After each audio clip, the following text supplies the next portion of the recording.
y conoceréis la verdad, y la verdad os hará libres. Hola amigos, un saludo especial para todos de la familia Generación Cristo, de la comunidad Generación Cristo. Les estamos saludando en el nombre del Señor. A todos aquellos que en cualquier lugar del mundo nos ven, nos escuchan por sus diferentes canales, por las redes sociales. Somos una comunidad que nació en Colombia eh, y que está eh, soñando en Dios, en que su mensaje puede ser, no puede ser, estamos seguros, es la solución para mis necesidades personales, primeramente. Y que es un mensaje que nos inspira a todos a seguir las enseñanzas de Jesús. Al final fue lo que él dijo: vayan y hagan discípulos enseñándoles todas las cosas que yo les he enseñado. Su filosofía, su promesa, el reino de los cielos. Sus pilares, justicia, paz y gozo. Su constitución fundamental, amar a Dios, al prójimo como a ti mismo. Y sobre eso, regirnos, estamos seguros que primero hace que nosotros demos cada día mucho más resultados, avancemos hacia esa ambiciosa visión que tenemos, y es ser semejantes a Cristo. Ya tenemos un modelo, un referente, que está en el capítulo 3 de Efesios, si no estoy mal, donde dice: hasta que todos lleguemos a la altura, a la estatura, a la plenitud de un varón perfecto. Ya tenemos un modelo, un referente. De eso vamos a hablar hoy. Entonces, a todos los amigos que nos ven, que nos escuchan, nosotros no somos esto que estamos predicando. Dios nos está haciendo. Nos hemos querido comprometer públicamente con este mensaje para colocar nuestras vidas, como Pablo lo recomienda en el capítulo 12 de Romanos, verso 1 y 2. Y es que el culto racional es nuestra vida. Es decir, que toda acción de querer alabar a Dios, que antes era ir al tabernáculo, sacrificar un cordero, enterrarle un cuchillito, sacar la sangre, invertirla, quemar las ofrendas, que ese era el culto. Ahora el culto, en palabras del apóstol Pablo, es que sea nuestro propio cuerpo, que sea nuestra propia mente, que sean nuestros propios sentimientos, nuestras emociones y nuestras conversaciones, el culto consciente, racional. En eso creemos, me declaro lejos de eso, pero con ganas de serlo. He ganado mucho en mi familia, en mi vida, en mis relaciones, con los pequeños pasos que he dado. Así que cuando vemos que nos involucramos con Dios y esto funciona, es maravilloso. Queremos invitarles a todos, los insatisfechos, los que sientan que algo no está encajando como Cristo lo enseña, a que se unan a esta visión, para que podamos hacer un capítulo que haga eco en las generaciones venideras y, por supuesto, en la eternidad. Estamos leyendo un versículo: conoceréis la verdad y la verdad os hará libres. ¿Quién no se sabe ese versículo? ¿Verdad? ¿Quién? Es un verso bíblico que se usa hasta para la vida filosófica, la vida política, todo el mundo lo utiliza. Conoceréis la verdad os hará libres.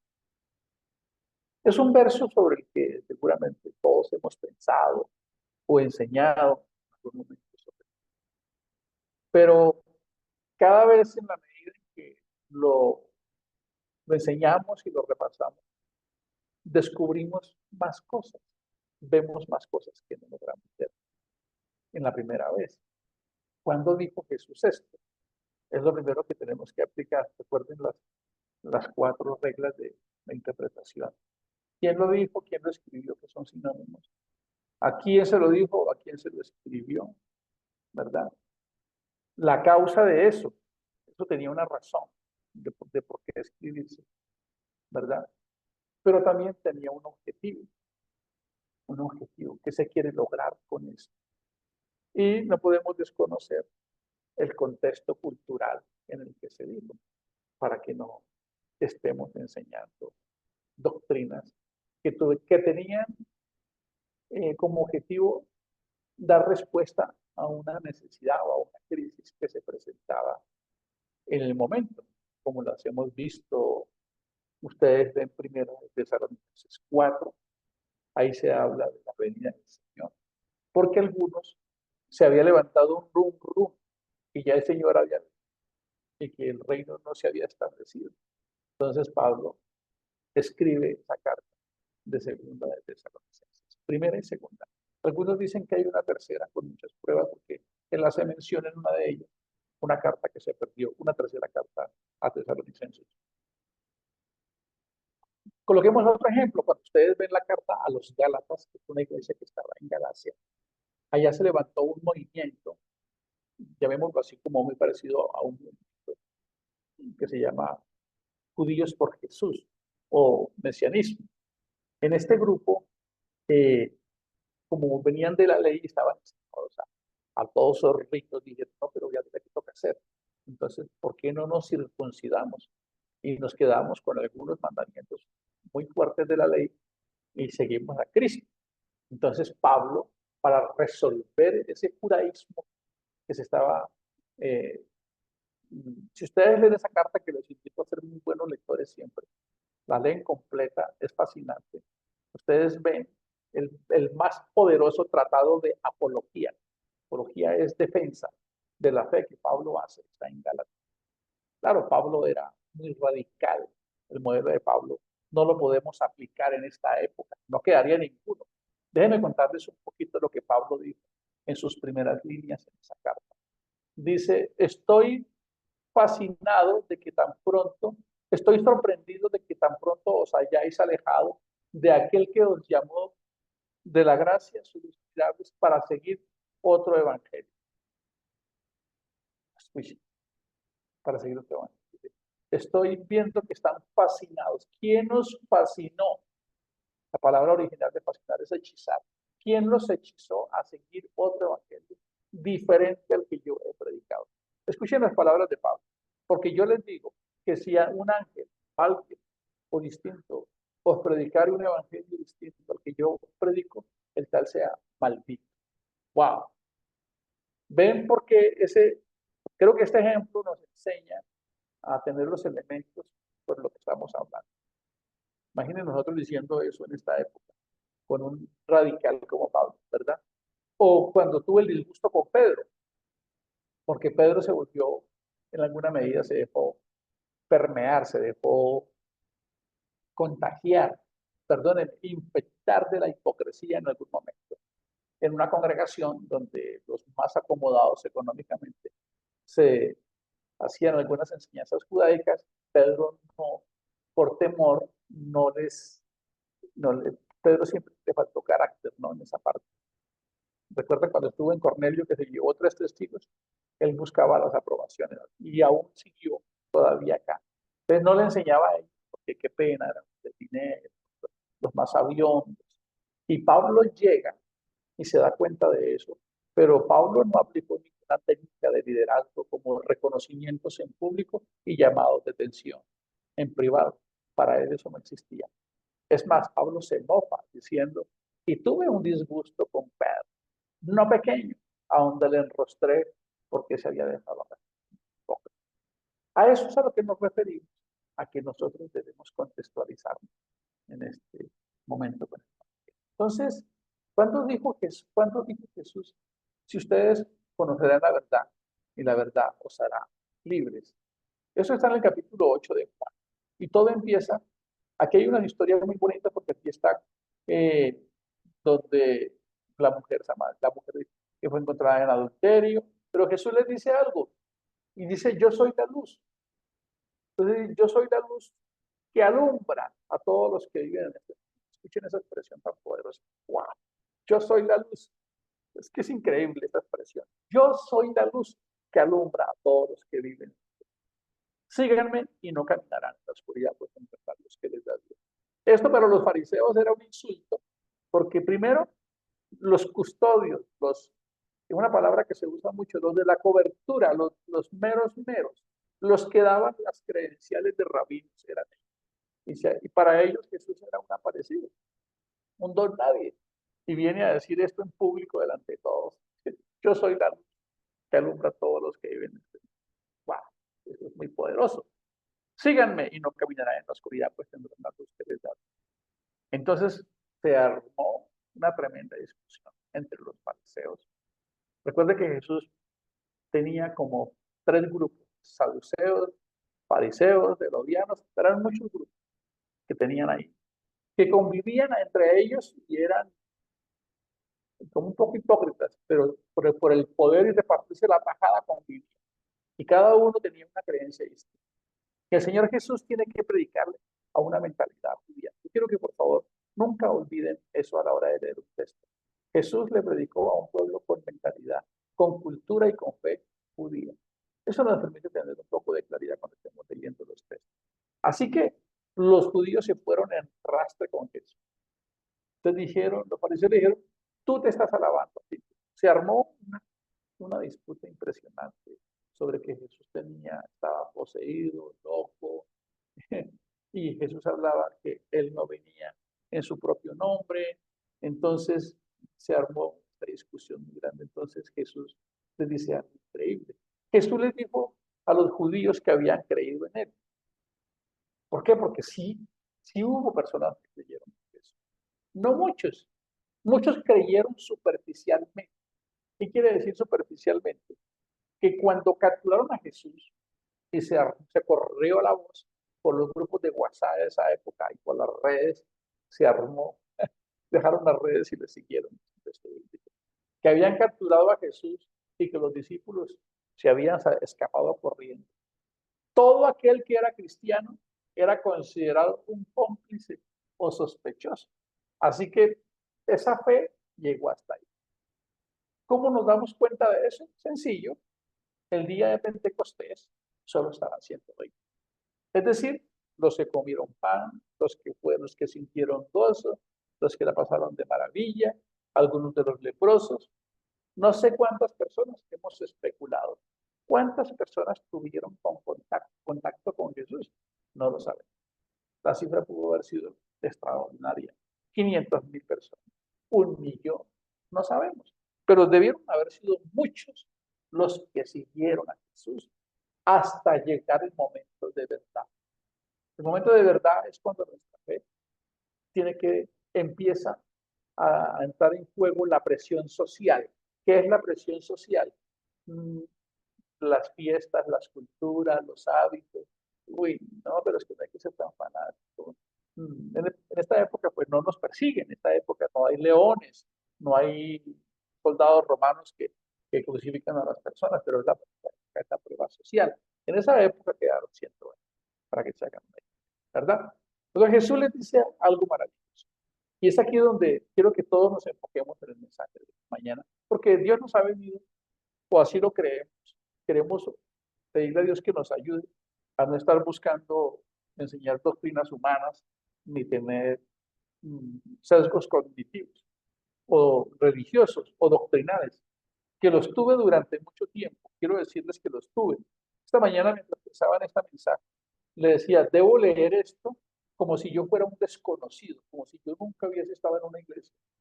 ¿Por qué? Porque siempre que yo lea esto, nuestro cerebro se va a ir por lo que ya sabe.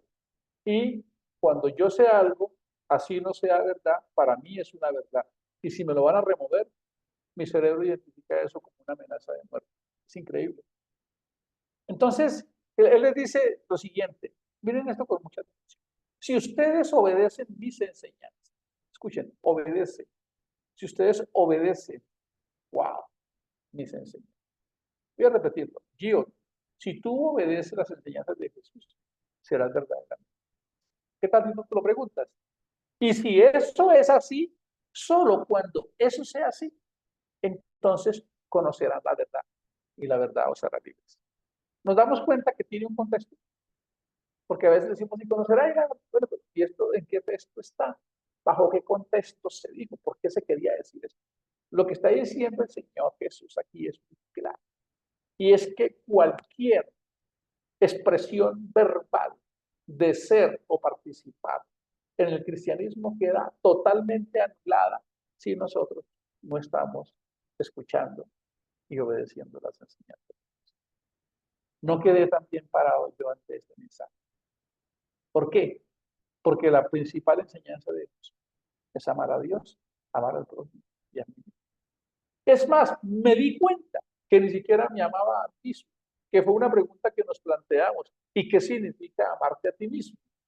¿Qué significará? Sencillo, no dormir suficiente. Era algo en lo que realmente fallé durante mucho tiempo.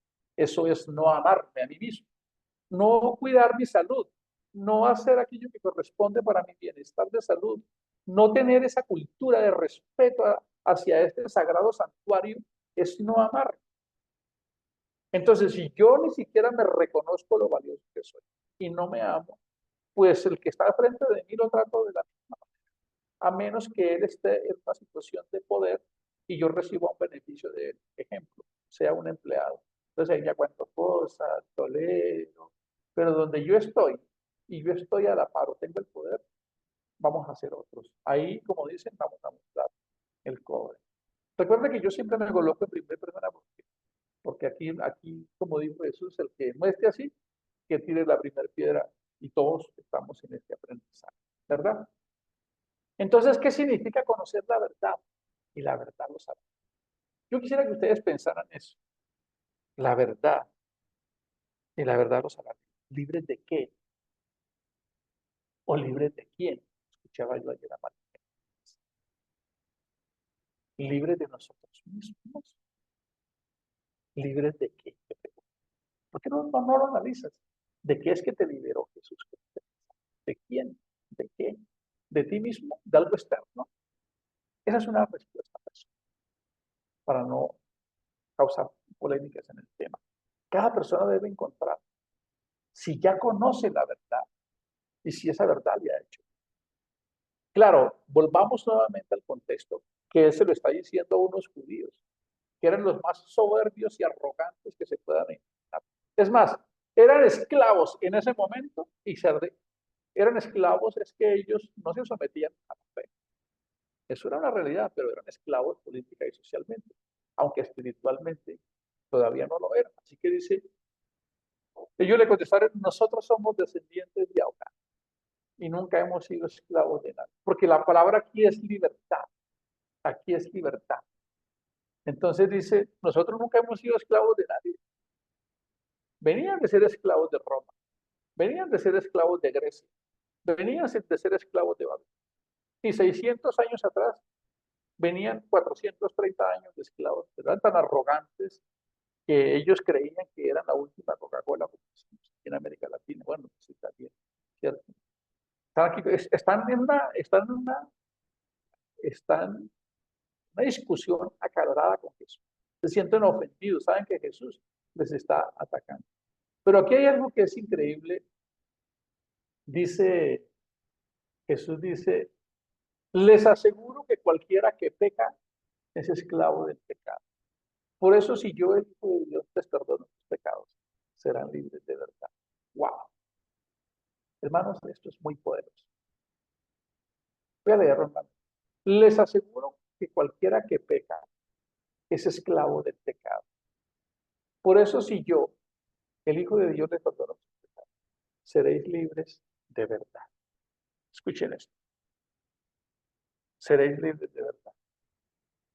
Voy a repetirlo. Si yo los libero a ustedes de pecado, ustedes serán libres de verdad. Claro, ahora viene una pregunta, pero pecar, ¿qué quiere decir? ¿Qué quiere decir pecar? Una condición innegociable que tengo yo. ¿Qué significará pecar? No sé si los que están en el chat quisieran confirmar si todos tenemos claro qué significa pecar. Vamos a mirar. No importa que alguien lo escriba, si todos sabíamos la definición. El que primero la coloque y todos digan yo, los que sepan la definición de pecado. ¿Qué es pecado? ¿Qué creen ustedes que sea pecado? Si Jesús estuviera, si estuviéramos escuchando a Jesús en ese momento, si estuviéramos hablando con Jesús ahí, estuviéramos nosotros ahí como de noveleros, al lado de Jesús, los fariseos, los discípulos, y nosotros estamos ahí en un anillo más afuera, pero alcanzáramos a escuchar. ¿Qué palabra estaría utilizando? ¿Qué idioma hablaría Jesús en ese momento? Les pregunto. ¿Qué idioma estaría usando Jesús?